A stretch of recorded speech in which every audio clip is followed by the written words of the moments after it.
MA semester 2 paper 8 Gujarati વિવેચન. તમારે બીજા સેમેસ્ટરમાં 4 વિવેચક છે. રામનારાયણ વિશ્વનાથ પાઠક, ઉમાશંકર જોશી, વિષ્ણુપ્રસાદ ત્રિવેદી અને સુરેશ જોશી. તો રામનારાયણ પાઠકની હજુ જરાક મારી તૈયારી બાકી છે, પણ ઉમાશંકરની થઈ ગઈ છે. તો આજે આપણે વાત ઉમાશંકરની કરીશું. તમારે ઉમાશંકર જોશીની કાવ્ય વિભાવનામાં 3 મુદ્દા અભ્યાસક્રમમાં છે. પહેલો મુદ્દો છે કવિ અને કવિતા વિશેના ઉમાશંકરના વિચારો. બીજો મુદ્દો છે કવિ કર્મ અને સર્જન પ્રક્રિયા વિશેના એમના વિચારો. અને ત્રીજો મુદ્દો છે કલા અને નીતિ વિશેના ઉમાશંકરના વિચારો. શક્ય એટલે અંશે આ ત્રણેય મુદ્દાને આમે જ કરવાની હું કોશિશ કરીશ. આપણા મોટા ગજાના સર્જક ઉમાશંકર એવા જ મોટા ગજાના વિવેચક પણ ખરા.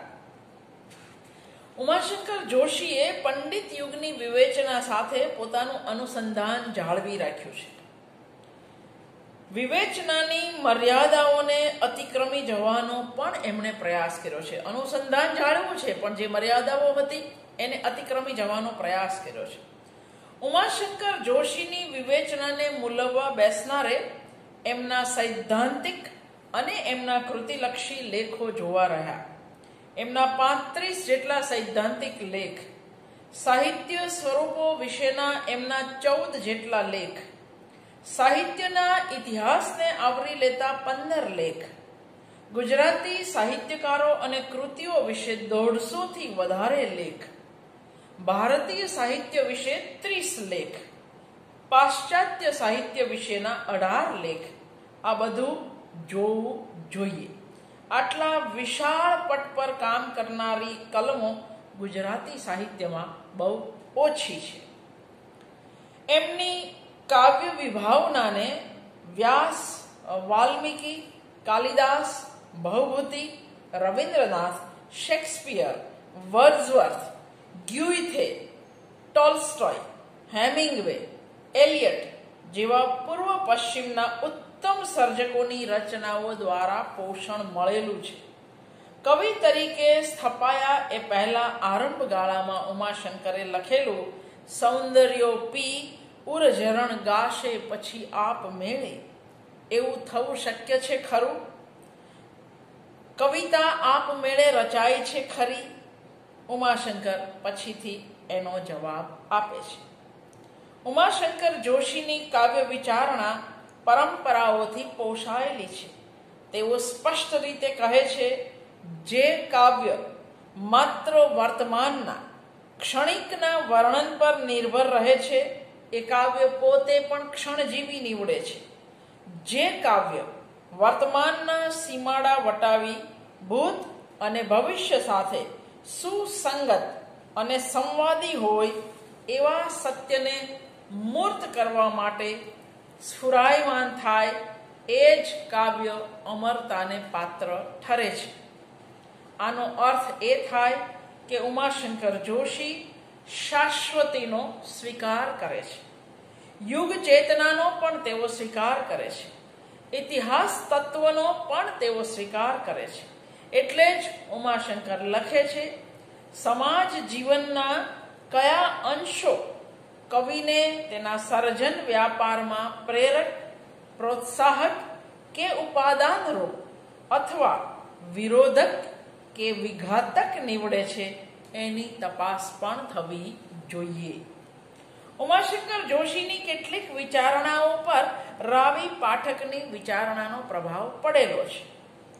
રાવી પાઠકે પંડિત યુગની પરંપરામાં રહીને કવિતા અને તત્વજ્ઞાનનો સંબંધ બાંધ્યો હતો. ઉમાશંકર પછીથી વર્ણન દર્શનની વાત કરે છે, એમાં પણ તત્વજ્ઞાનની વાત તો તેઓ કરે જ છે. ઉમાશંકર લખે છે, કવિતા કલ્પના અને સર્જકતાની પાંખે ચડીને અતલ આકાશમાં ડૂબકી લગાવીને વિશ્વને તસુ ટુકડામાં જોવાને બદલે અખિલાઈમાં જોઈ લે છે. બંનેના માર્ગ ભિન્ન છે, પણ બંનેનું લક્ષ્ય એક જ છે, સત્ય સાધના. ઉમાશંકરનું કોટેશન અહીં પૂરું થાય છે.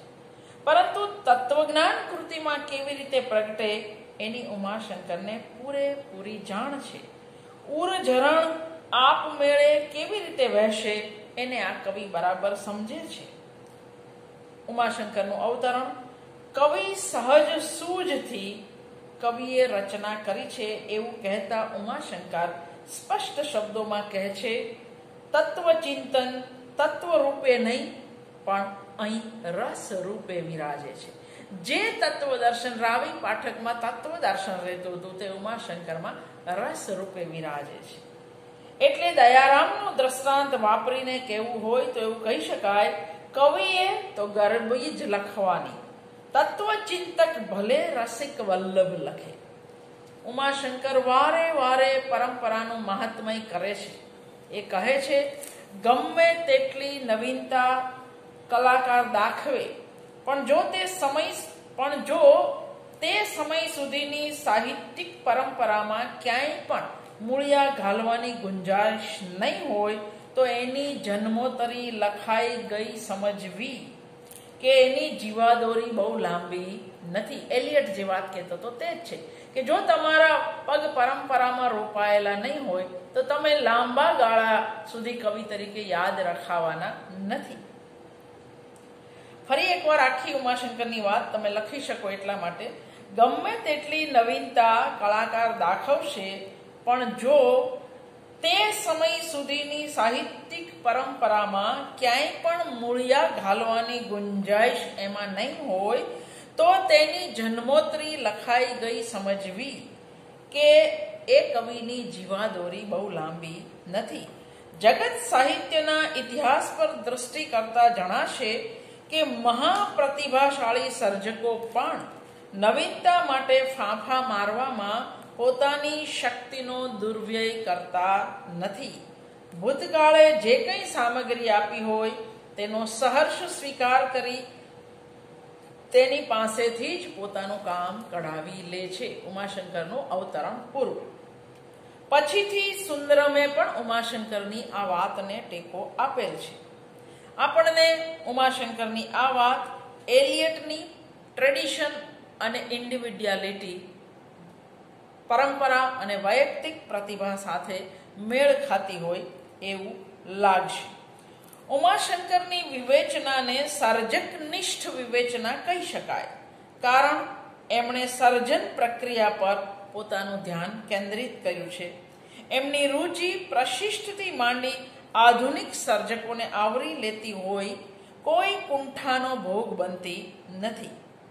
એટલે આપણે ઉમાશંકર સર્જન પ્રક્રિયા વિશે શું કહે છે એની હવે સીધી વાત કરી.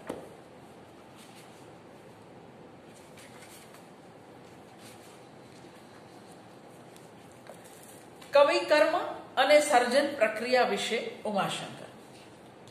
પરંપરાથી એક વાત સ્વીકારાય છે કે કાવ્ય સર્જન માટે માત્ર દર્શન પર્યાપ્ત નથી. દર્શન વર્ણનમાં રૂપાંતરિત થવું જોઈએ. એક રીતે દર્શનથી વર્ણન સુધીનો વ્યાપાર એટલે જ કવિ કર્મ. હકીકતે સાદા શબ્દોમાં કવિ કર્મ એટલે જે ભાષા પાસેથી સર્જક કામ લે છે એ ભાષાની કેટલી શક્યતા તાગી શકે છે એ જ કવિ કર્મ છે. અને એના માટે ઉમાશંકર જે વાત કરે છે તે આ છે, દર્શનથી વર્ણન સુધીનો વ્યાપાર એટલે જ કવિ કર્મ. મોટા ભાગના બધા વિવેચકો સ્વીકારવાના કે કવિ કર્મ ભાષાના એટલે કે માધ્યમના ઉપયોગ વગર સિદ્ધ કરી શકાય નહીં. પ્રેરણા, સમાધિ, અંતઃસ્ફુરણાની વાત તમે સ્વીકારો તોય એની પરિણતિ તો ભાષા દ્વારા જ જન્મે અને એ ભાષાની શક્યતા સર્જક તાગે એટલે એ એનું કવિ કર્મ. ઉમાશંકર જોશી કવિ કર્મ વિશે કહે છે અવતરણમાં, કવિએ બાહ્ય જગતમાંથી જે કંઈ ગ્રહણ કર્યું હોય તેનું એણે રજૂ કરેલી કાવ્ય કૃતિમાં સુભગ મધુર પરિવર્તન થઈ ગયું હોય છે. કે તેનો કાવ્ય સર્જનમાં શો અને કેટલો ફાળો છે તે સ્પષ્ટ કરી શકાતું નથી. જે કવિ ગ્રહણ કરે છે તેનું તે વ્યક્ત નથી કરતો.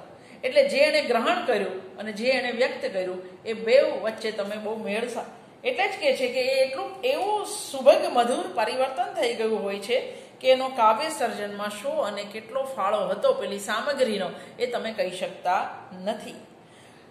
કવિએ કહો કે કોઈ પળે એની પ્રિયાને એવી ભાવમયતાથી જોઈ કે એના હૃદયના પ્રેમનો એ પરિસ્પંદ શબ્દો દ્વારા પોતાની આકૃતિ શોધવા લાગ્યો. છેવટે એ કાવ્ય રૂપમાં પરિણમ્યો. મહત્વ પ્રિયાનું, કાવ્ય વિષયનું નહીં, પણ પેલા પરિસ્પંદ જે જન્મો તેનો છે. જગતના પદાર્થોના સંપર્કમાં મુકાતા કવિની ચેતનાના પ્રેમ, કરુણા, શૌર્ય, વિનોદ, શાંતિ વગેરે અંશો પરિસ્પંદિત થાય છે અને એ પરિસ્પંદ અંતે કાવ્ય રૂપે અવતરી ચૈતન્ય આકાર ધારણ કરે છે. આવું ઉમાશંકર કહે છે. આપણે એને જરાક સાદા શબ્દોમાં તમે યાદ રાખી શકો એ શબ્દોમાં વાત કરીએ તો આ રીતે વાત કરીએ.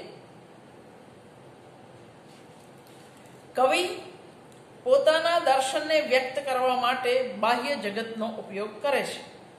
બાહ્ય જગતના પદાર્થો કવિના દર્શનની અભિવ્યક્તિનું સાધન માત્ર છે.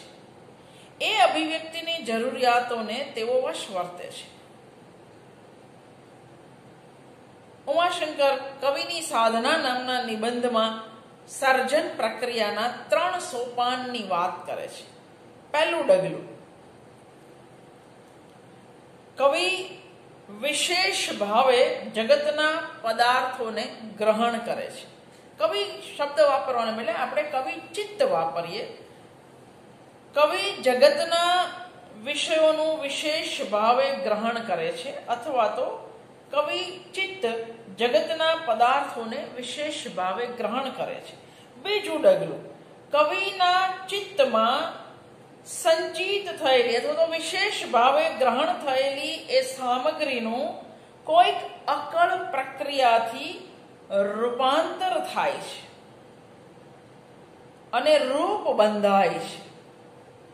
ત્રીજું ડગલું, એ જે બંધાયેલું રૂપ છે, જે રૂપાંતરિત થયેલી સામગ્રી છે, એને કવિ ભાષાના માધ્યમ દ્વારા હવે શબ્દસ્થ કરવાની મથામણ કરે છે. તો આ 3 ડગલા એ ઉમાશંકરની સર્જન પ્રક્રિયાની વાત કરે છે.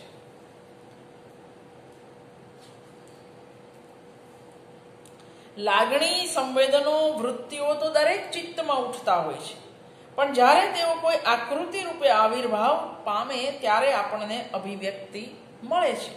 પણ દરેક વ્યક્તિ આવી અભિવ્યક્તિ સુધી પહોંચતી નથી. એટલે કવિચિત્ત શબ્દ વાપરે છે. કવિચિત્ત બાહ્ય જગતમાંથી સામગ્રીનું વિશેષ ભાવે ગ્રહણ કરે છે. બીજું ડગલું, આ વિશેષ ભાવે ગ્રહણ થયેલી સામગ્રી કવિચિત્તમાં રૂપાંતરિત થઈ કોઈ રૂપ ધારણ કરે છે. અને ત્રીજું ડગલું, આ રૂપાંતરિત થયેલી સામગ્રી જેણે કોઈ રૂપ ધારણ કર્યું એ હવે ભાષાના માધ્યમથી આકાર ધારણ કરે છે અથવા તો અભિવ્યક્ત થાય છે. આ અભિવ્યક્તિ જે છે એ કવિતા છે.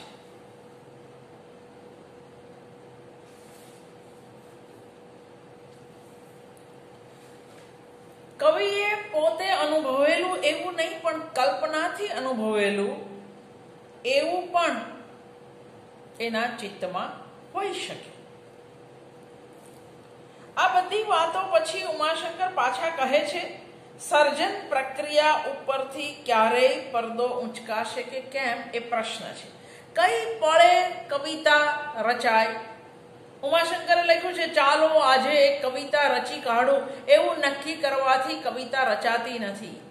સૌંદર્યોપી ઉર ઝરણ ગાશે પછી આપ મેળે એવી રીતે પણ કવિતા રચાતી નથી. એમણે કહ્યું છે, કવિતાના જન્મ સાથે રહસ્યદર્શિતાને એક બહેનપણા છે, કારણ કે ક્યારેય કોઈ કહી શકતું નથી કવિતા જન્મે છે કેવી રીતે. એટલે કે છે કે સર્જન પ્રક્રિયા ઉપરથી ક્યારેય પડદો ઊંચકાશે કે કેમ એ પ્રશ્ન છે. ચિત્તમાં એક પૂદગલ બંધાયો જે અંતે કાવ્ય રચના રૂપે દેખા દે છે. એ કેવી રીતે થાય છે એનું કોઈ વ્યાકરણ હાથ લાગતું નથી. પ્રેરણા અંગેની વાતો પણ ક્યારેક અર્થ વગરની બની જાય છે. પણ એટલું તો સ્વીકારવું પડે કે સંકલ્પ શક્તિથી ક્યારેય કવિતા રચી શકાતી નથી. આ બાબતે ઉમાશંકર બહુ જ સ્પષ્ટ છે.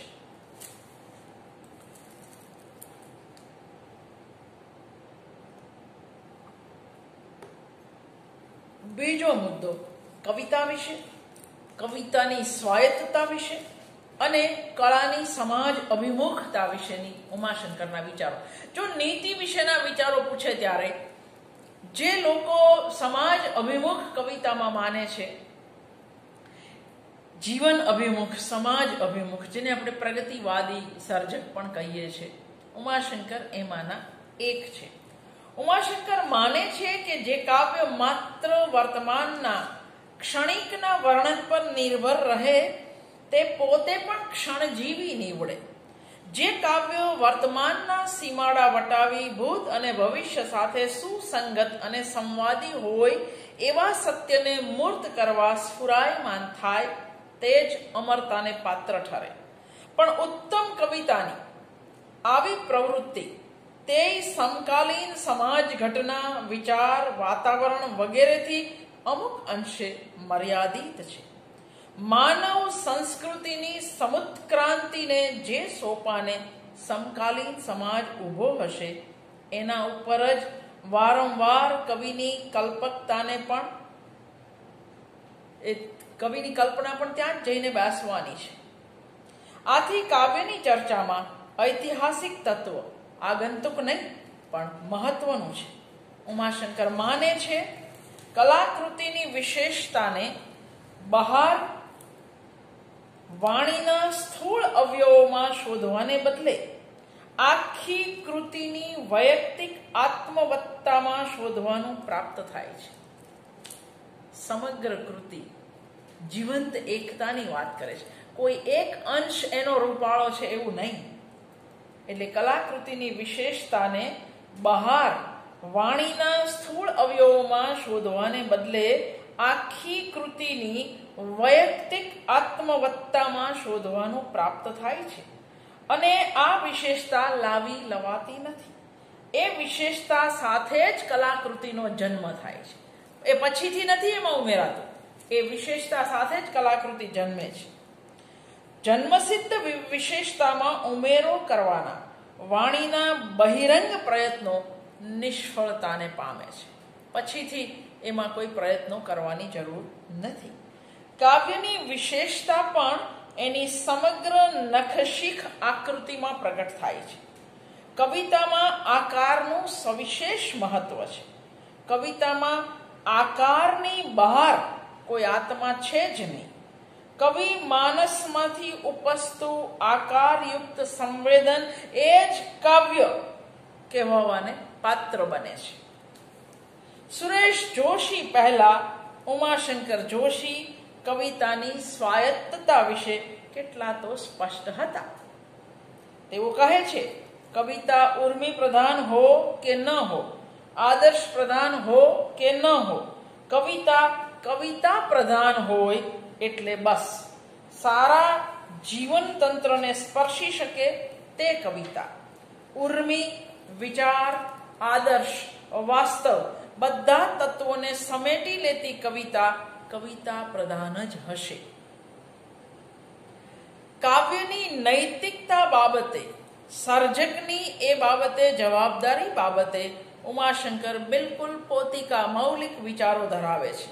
ઉમાશંકર કહે છે કાવ્ય પોતે જ અધ્યાત્મ છે. કવિ ગમે તેવી નૈતિક સપાટીએ હોય, એણે ઉપાડેલા ભાવ ગમે તેવા દુન્યવી હોય, એમનું એને હાથે કાવ્યમાં પરિવર્તન થતા વેંત એ કલાકૃતિ બનતાની સાથે જ એ ચૈતન્ય પદાર્થ બને છે. તો કાવ્ય અને અધ્યાત્મ એવું દ્વૈત વિચારવાને બદલે કાવ્ય પોતે જ અધ્યાત્મ, એવું બંનેનું અદ્વૈત સમજી લેવું સારું. કાવ્ય પોતે એક વિશ્વ છે, એક આકારની આખી ભૂમિકા છે. રૂપ રચનાવાદની વાત સુરેશ જોશીએ જ કરી છે એવું નથી, ઉમાશંકર અને સુંદરમે પણ કરી છે. કાવ્ય પોતે એક વિશ્વ છે, સ્વાયત્ત વિશ્વ, સુવ્યવસ્થિત અને આકારબદ્ધ વિશ્વ. કશાક વૈશ્વિક તત્વનું એ વ્યક્તિકરણ છે.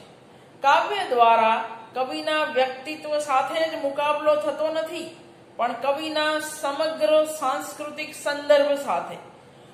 ભાષા તેના સંકુલ અન્વયી સંબંધો દ્વારા જેને પહોંચી શકે અને એની રણજણ દ્વારા જે કંઈ ઝીલી શકે એ તમામ સાથે શક્ય છે કે અખિલ વિશ્વક્રમ સાથે મુકાબલો થાય છે. કાવ્ય કોઈ પણ વિષયનું હોય, પણ કાવ્ય રૂપે તો એ જીવનની ચિરંતન રહસ્યમયતાનું સાર્થક આત્મસ્થાપન જ છે. પ્રત્યેક નવું કાવ્ય એ કવિને આપ ઓળખની, આત્મ તત્વ સાથેના તાદાત્મ્યની નવી ખોજ છે. સંકુચિત અહમ પરના, આત્મરાસ ઉપરના વિજયરૂપ હોય છે દરેક કાવ્ય.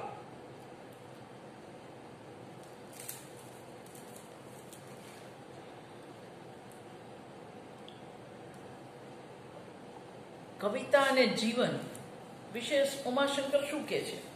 કાવ્ય શું? કોઈ પણ જીવન વ્યાપાર જીવન નિર્ભર છે, જીવન સાપેક્ષ છે. કાવ્ય કે કોઈ પણ કલા મનુષ્યના જીવનથી અલિપ્ત રહીને સંભવી શકે નહીં. કાવ્યનું અસ્તિત્વ પણ જીવનના ધર્મોથી મર્યાદિત છે, જીવનના ધર્મોને વશવર્તી છે. એટલે કે કાવ્ય હોવા માટે કોઈ પણ કૃતિએ પોતાના ક્ષેત્રના નિયમોનું સંતોષકારક પાલન કર્યું હોય એ આવશ્યક છે, કેમ કે ત્યારે જ એ અસ્તિત્વમાં આવી શકે છે. જીવનના નિયામક તત્વોના શાસનમાં પણ કાવ્યએ રહેવું જોઈએ. તેથી કાવ્યની કસણી એટલે કે એનું મૂલ્યાંકન માત્ર કાવ્યશાસ્ત્રના ધોરણે જ થાય એટલું બસ નથી. સમાજશાસ્ત્રના ધોરણે પણ એનું મૂલ્યાંકન થવું જરૂરી છે. સમાજમાં જ્યાં સુધી કવિ રહે ત્યાં સુધી એની કૃતિની સામાજિક દ્રષ્ટિએ તપાસ થાય, ઉમાશંકર એવું માને છે. ઉમાશંકર સ્પષ્ટ શબ્દોમાં કલાકૃતિ અને જીવન વચ્ચેનો સંબંધ સ્પષ્ટ કરતા લખે છે. કલાકૃતિમાં અનિવાર્ય તત્વ રૂપે ઉર્મી સ્પંદ, ચેતના સ્પંદ હોય તો એક કાવ્યમાં આખી માનવ જાતિનું જીવન ધબકી જાય છે. આજે જે છે તેવું જ જીવન નહીં, ભવિષ્યમાં જે તત્વતઃ જીવાશે તે જીવન પણ. એક રીતે કાવ્ય કળા માત્ર માનવ જાતિની આત્મકથા છે. જીવનની સંધ્યાએ લખાતી આત્મકથા નહીં, પણ જીવનના ગમે તે બિંદુએ લખાતી અને છતાં આખા જીવનનો તત્વતઃ પરિચય કરાવનારી આત્મકથા. સાહિત્ય કૃતિમાં પ્રગટ થતા મૂલ્યો બાબતે પણ ઉમાશંકર જોશી સ્પષ્ટ છે. તેઓ લખે છે, કવિતા, નાટક, વાર્તા એ શબ્દની કળા છે. શબ્દ કલાકારની અંદરથી પ્રગટે છે. એટલે કલાકારની અંદર જે જીવન મૂલ્યો જામ્યા હશે તેનો પાસ એટલે સ્પર્શ, તેનો પાસ એના શબ્દને લાગેલો વર્તાય તો એ સ્વાભાવિક છે. એણે સાક્ષાત અનુભવથી કે કંઈ નહીં તો કલ્પના અનુભવથી જે કંઈ આત્મસાત કર્યું હશે એ એના ઉદ્ગારમાં પ્રગટવાનું.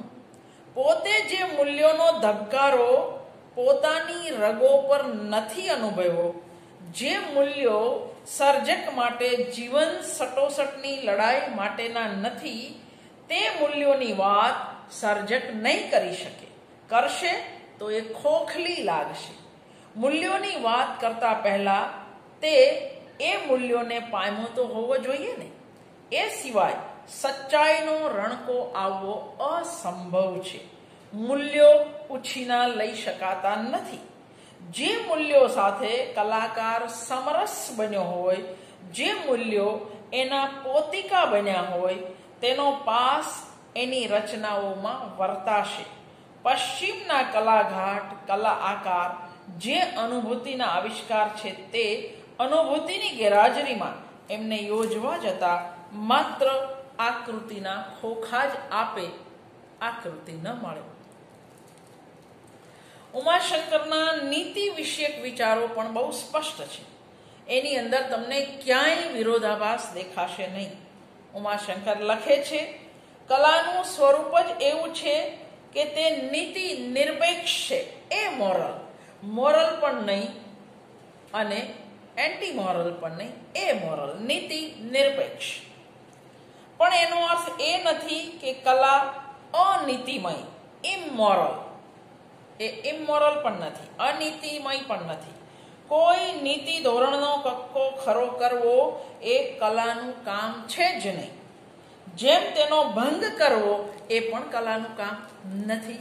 ઉમાશંકર આગળ કહે છે, દુનિયાની ઉત્તમ કૃતિઓમાં કેટલાકના નીતિ નાકનું ટેરવું ઊંચું ચડી જાય એવું હોય, પણ એ મહાન કૃતિઓ દ્વારા માનવ જાતની કુસેવા કે અસેવા થયાનું જાણ્યું નથી. કળામાં તો નીતિની કળ ચાંપવાથી અમુક તમુક સીધે રસ્તે ચાલ્યા જતા ઢીંગલાને સ્થાન હોઈ શકે નહીં. કળા અને નીતિનો સંબંધ સ્પષ્ટ કરતા ઉમાશંકર હકીકતે સામગ્રીનું રૂપાંતરણ અને સર્જન પ્રક્રિયાની જ વાત કરે છે.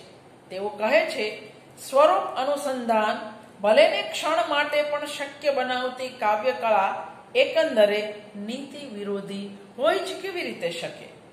સુંદર રૂપે જે સત્ય પ્રગટ્યું હોય તે શિવ કલ્યાણકારક ન હોય એમ શી રીતે બને?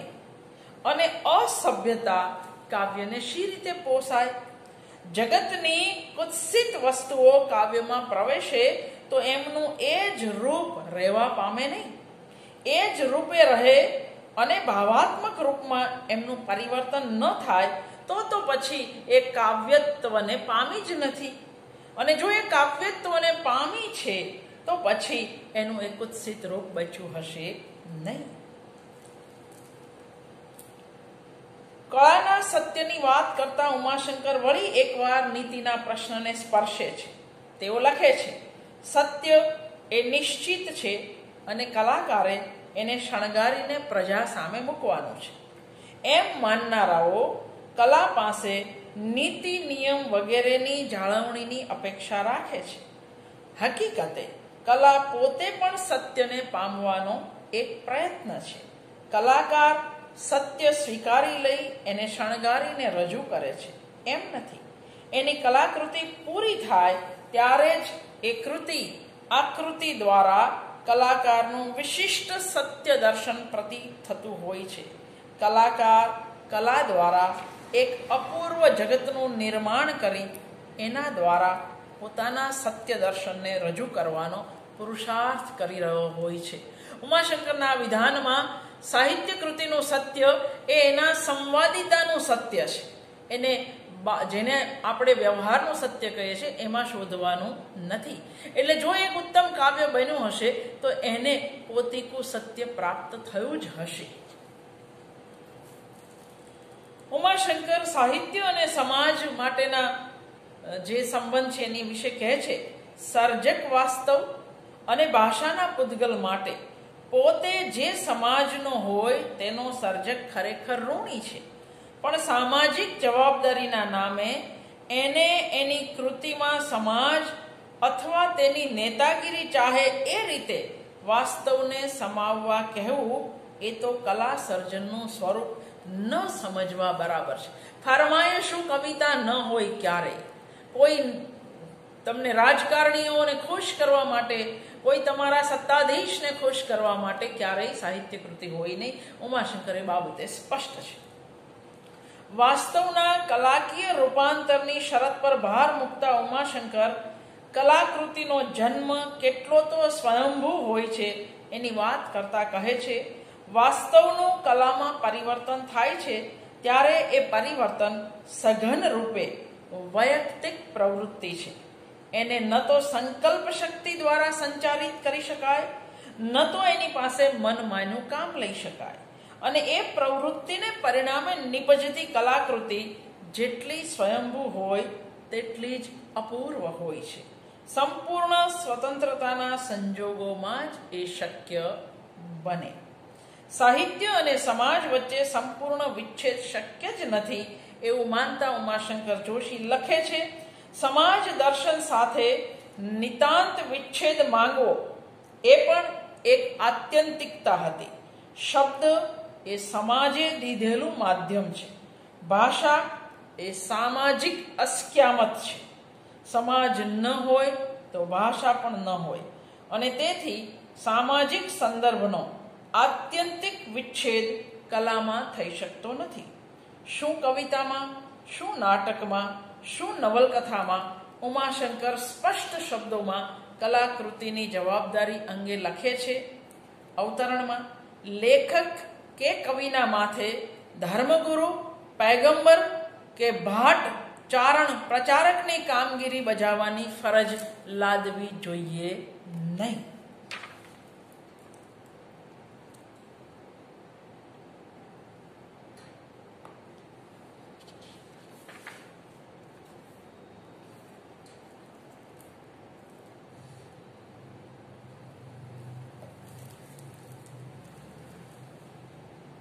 સર્જન પ્રક્રિયા બાબતે ઉમાશંકર સતત રૂપાંતરણની વાત કરે છે. એમના સંવેદન નામના લેખમાં એ અમુક અંશે સંક્રમણને પણ સ્પર્શી લે છે કે કોઈ પણ સર્જક એના ભાવક પાસે શી અપેક્ષા રાખે તો સંવેદનની અપેક્ષા રાખે, તો જ એને પોતે જે ભાવ અનુભવ્યા એ સામે એ સંક્રમિત કરી શકે. નીતિવાદીઓ કે સુધારકો કવિતાનો સાધન તરીકે ઉપયોગ કરતા જરાય અચકાતા નથી. આ સંજોગોમાં કવિ કે કવિતાને રસ્વ કરવાનું વલણ જોવા મળે, પરંતુ ઉમાશંકર જોશી જેવા આવા વલણને ઉગતા જ ડામી દેવાની વૃત્તિવાળા. તેઓ સ્પષ્ટ શબ્દોમાં કહે છે, લેખક કવિ એના માથે ધર્મગુરુ, પૈગંબર અથવા ભાટ કે પ્રચારકની કામગીરી બજાવવાની ફરજ હોવી જોઈએ નહીં. સમકાલીન જીવન ઉપર એની કંઈ ગણનાપાત્ર અસર પડતી જોવા મળે તો પણ એની હસ્તીને ન્યાય ઠેરાવનાર વસ્તુ નથી. સાહિત્યિક કૃતિની મૂલ્યવત્તાનો આધાર લેખક ભૂલ વગરની સૈદ્ધાંતિક ભૂમિકા સ્વીકારે અથવા સુપ્રતિષ્ઠિત ધર્મશ્રદ્ધાનો આશરો લે એની ઉપર નથી. જે કલાકાર કલા સિદ્ધ કરવામાં સફળ નીવડે છે તે પોતાની પ્રત્યેની તેમજ સમાજ પ્રત્યેની જવાબદારી અદા કરી છૂટે છે. આપણા સમયનું સૌથી શોકજનક લક્ષણ હોય તો તે એ કે કલાકાર પોતાની કલા સિદ્ધ કરનાર સ્વભાવ કરતા બીજી વસ્તુઓની મદદથી સમાજ આગળ પોતાના અસ્તિત્વને ન્યાય ઠેરવવા ચિંતાતુર જોવા મળે છે. જ્યારે ખરું જોતા એ જો પોતાની કલા દ્વારા વસ્તુ સ્થિતિની નવેસરથી પ્રતિનિર્મિતિ રજૂ કરે અને એ રીતે એક સમૃદ્ધ સૃષ્ટિ આપણામાંના પ્રત્યેકની પહોંચમાં છે એવો સધિયારો આપે તો એ પણ સર્જક માટે પૂરતું છે. ઉમાશંકર જોશી સર્જક, કૃતિ અને ભાવક આ ત્રણેયના આંતર સંબંધને કેન્દ્રમાં રાખીને પણ અવારનવાર ચર્ચા કરતા રહ્યા છે.